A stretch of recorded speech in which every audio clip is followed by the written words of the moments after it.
Pete, Ads. how are you? Wet, but okay. Tell us about your Testarossa. Well, nickname's J-Lo, big bum, hence the reason J-Lo. Had her about 8 years now. Sometimes a bit of a love-hate relationship, but generally a lot of love.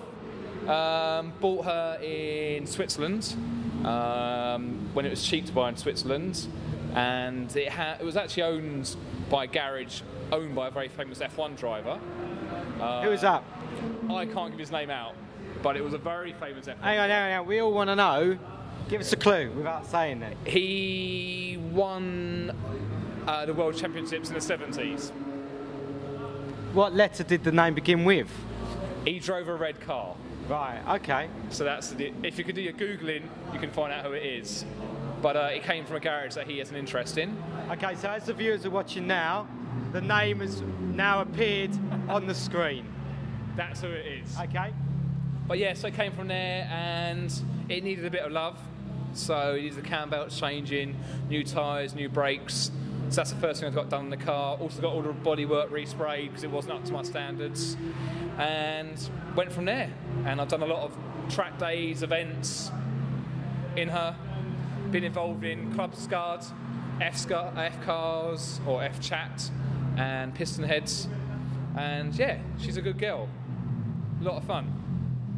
Some people have asked, why has it only got one wing mirror? Well, the early cars have only got one wing mirror, and they've got the knock-on wheels as well. I prefer the standard, the single mirror, single locking nut wheels. It's not everyone's cup of tea. The single mirror can be a real pain, especially being left-hand drive and being in London. It can be a real pain having that. And it's the early cars. You could have a second option. You could have the option of a second mirror, but it was about £2,000 option, and it looked ridiculous with two mirrors up high. Now you do a lot of events, as you said. You organise a lot of events yourself. There was an event that we did in Essex, I think last year or something like that. Yep.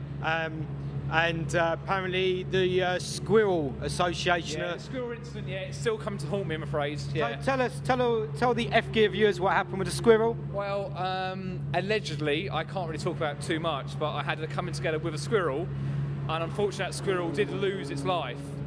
And there's been no evidence apart from it being framed by a guy called Cy. I don't know if you know him. Yeah, the cameraman. Yeah. The cameraman. Yeah, I've been blamed for this incident, and he's never forgiven me for it.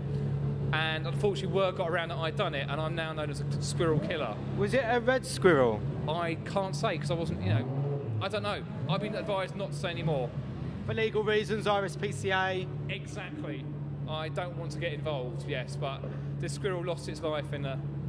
See, that event, which was for Little Havens down in Essex, and it was a great event where fantastic event. We were taking sick people out for rides through the streets with police control. Yep. But now we've been banned and we can't do it again. Thanks to my squirrel killing. Yeah. Which is a shame because that was actually my favourite event. I'm really sorry I've ruined that for you, and I've ruined everyone else's day. So.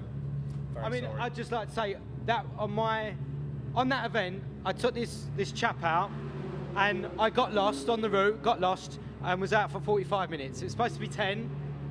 Went out for 45, had to then I do remember actually coming back looking a little bit confused, actually. I thought you'd actually gone back home, and your poor passenger was like, where am I going? Well, yeah, he was quite happy, but yeah, I thought they were going to say I was kidnapping, but yeah. But you enjoyed Help for Heroes and the event? Help for Heroes, yeah, it's an absolutely great event. We've done work for Help for Heroes, we've done Little Havens, we've done the Children's Trust, so I think it's really good that we get involved. We get to get Brands Hatch or Dunsfold or Dunton. Brilliant, absolutely fantastic, love it. Brilliant. And what one are you coming to next, Pete? I think the next one we're working on, myself, Batchy and Rich are working on Dad's Day Out. That's in next year. I can't remember the date exactly, but that's going to be even bigger than last year. So that's going to be a really good event. We've got a lot more planned for it next year. And it's going to be on a Saturday as well. We've got a little bit longer on track as well. So hopefully, if the weather's good as well, it'll be an awesome day. Can't wait for it. We can't wait either, Pete. Thanks, and we'll look forward to it. And it's always a pleasure to see you. You too. See you soon. Thanks, mate.